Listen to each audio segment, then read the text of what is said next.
Wednesday, 10 a.m.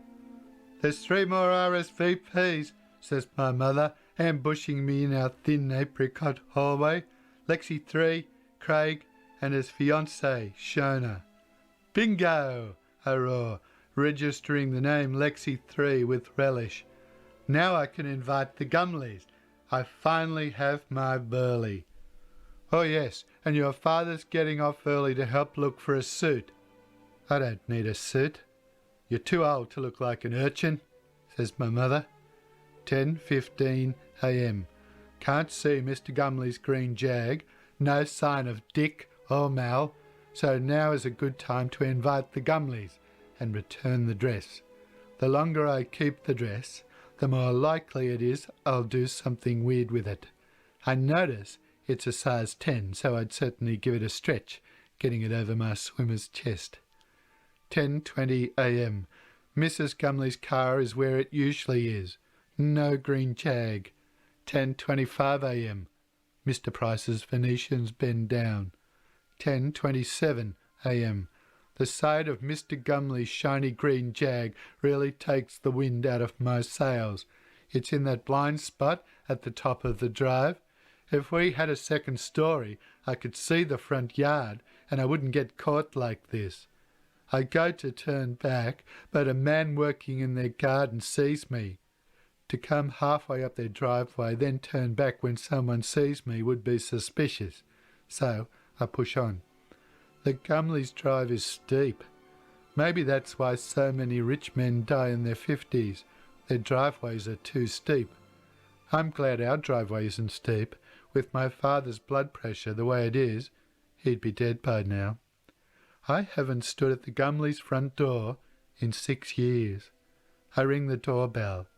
I hear what sounds like a supermarket trolley approaching. It appears to stop just on the other side of the entrance. The door opens. The draft it creates is so severe it almost sucks me inside the house. Suddenly, Mr. Gumley is standing in front of me, dressed in gym gear, his bejewelled hands resting on the shiny silver handlebar of a brand new lawnmower. "Sandy," he says, with all the charm of a car salesman. Whether it's because of nerves or from the dust inside their house, I sneeze, and since I have a twisted septum, phlegm shoots out at right angles and lands on the door jamb. Thankfully, he doesn't make a big deal of it, but it's embarrassing. So I abort the idea of returning the dress. My change of plan causes a splutter in my engine. It's my 21st in 2 weeks, Mr. Gumley, and I'm wondering if you and the family would like to come to my party on Saturday, and what Saturday would that be? He says. The 27th?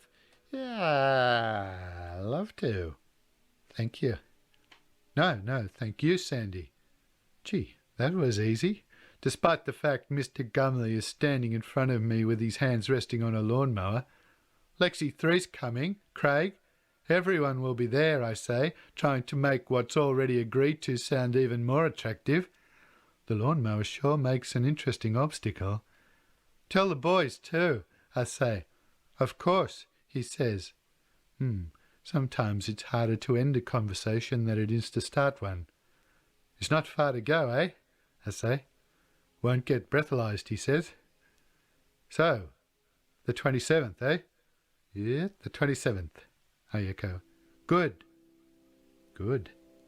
I wonder if me running away like I did made him suspicious, because the sound of a lawnmower being started inside their house certainly got me thinking.